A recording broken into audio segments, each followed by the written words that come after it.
I'm going to demo this corn muffin recipe. The first thing you're going to want to make sure you've done is turn your oven up to 400 degrees. We want the oven to be preheating while we're doing the mixing. That way, as soon as we're done, we can just throw this right in the oven and it just keeps dinner prep moving along. Now, you also want to make sure that you have your spoon, your fork, your measuring cup, and your muffin pan. This recipe makes 6 muffins, so I've already lined my muffin pan just to keep things moving along. Now, the next thing I want to make sure I have are my ingredients. So I have my cornmeal, my flour, my baking powder.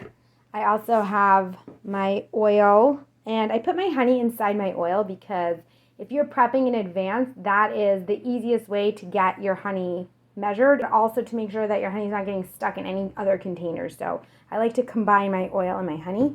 And then I have my milk and egg. So the first thing we're going to do in the recipe is put all of our dry ingredients together in a bowl.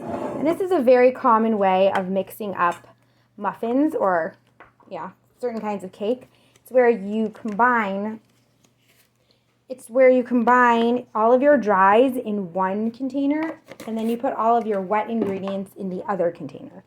And then you combine them both together. So I have my flour, my cornmeal, and my baking powder all together. And you're going to want to make sure it's baking powder, not baking soda. There is a difference. Baking soda requires an acid. Baking powder just requires moisture and heat. So we're using baking powder. Mix all that up together. Okay, the next thing I'm going to do is get a measuring cup. And into that I'm going to pour my oil honey combo. And you'll see that just will come out so nicely. And then, well, it didn't come out that nicely. So then you can just take a fork always and just kind of get the rest of it out. And I'm going to put in my milk. And you can use whole milk, 2% milk. Adding in a little bit of fat is always good when we're baking. If you prefer skim milk, you can do that too, but it will change the texture a little bit. And then I'm also adding in just a pinch or two of salt. This is just to add a little bit of flavor. Also, it's a good fine motor skill to work on. Now I'm going to crack my egg. So when we crack eggs, I always recommend having a towel or something on the surface. You're going to crack it into a small separate container. In this case, I can just use this container that I had my egg in. We're going to hold it around the middle, and we're going to give a quick tap on a flat surface. So not the edge of the bowl and not the edge of the container, but the table. So I'm just going to go tap. And now I have this nice circle right here. I'm going to put my thumbs on either side, and I'm going to gently pull apart the two halves of the shell so that my egg comes out. My hands are still clean. If you do happen to get a little bit of shell inside of your container, when you pour it out, just pour it really slowly, and then the egg shell bits should stick behind. But I don't have that problem today, so I can just put that whole thing in. And now, like I said, I'm going to mix this up really well until it is homogeneous. So it's all going to be like this yellowish color, and I'm going to make sure that I don't have any honey stuck at the bottom.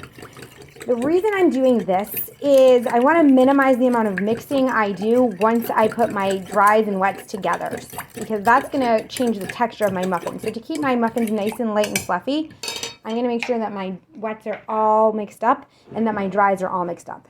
And now what I do finally is I'm going to I always pour my wets into my dries. And if I was really smart, I would do that in 2 parts, but whatever, it's okay. And then I'm just going to gently stir. You can use a spatula to do this or the fork. I'm using the fork so that I have not as many dishes to wash, which is one of my goals also when I cook. It's not just about the process, it's also about the cleanup after. And as I go around, I'm just scraping the sides to make sure that I get all of that dry mixed in. And as soon as I see it mixed in, like it is right now, I'm done. So it's going to look like this nice yellow kind of runny. It's going to be runny. Okay, so the next thing I'm going to do, I have my muffin tin here. You may want to spray yours. I am choosing not to because I'm using these silicone muffin liners, and they do need to be sprayed. Spray mine. These silicone muffin liners I find need to be sprayed, but okay, that's how it goes. If you're using the paper ones, you probably don't need to spray, but you can always spray just to be safe. And then what I'm going to do is I'm going to scoop, take, let's see, I'm going to fill my muffins up about 3/4 of the way to start. I'm just going to work my way around. And this can get a little messy if you don't have practice. Also, if you have a scoop, this might be a good time to use that. Like a scoop to make cookies or something. And again, I'm going to make about 6 muffins. Fill them up. Depending on the size of your muffin tin and your cups, you may get 6, you may get 8. I might get 8 today. And it's good to remember that this is going to rise a little bit, so make sure you leave some space at the end. And as you can see, I've lined my muffins around the edge. If you have what I have, which is a 12-cup muffin pan, then you can focus on the sides. So I put 3 and 3. The ones in the middle tend to bake a little slower. Okay, so I actually can make another muffin. So I'm going to actually get 7 out of this batch. Then I'm going to put it in the oven. I'm going to check it at 15 minutes. I'll show you what it looks like when it's done. And we'll come back in 15 minutes. Okay, so my muffins have just come out of the oven. And this is what they look like. You want them to be golden brown at the tops. And they've risen a little bit. They pop right out. The bottoms are also nice and brown at the bottom. And this is what a done muffin will look like. If you push on the top also, you'll get a little bit of pushback. Some people may want to stick like a toothpick or a cake tester in or something, but this is really how you can tell they're done. And now they are ready to be served.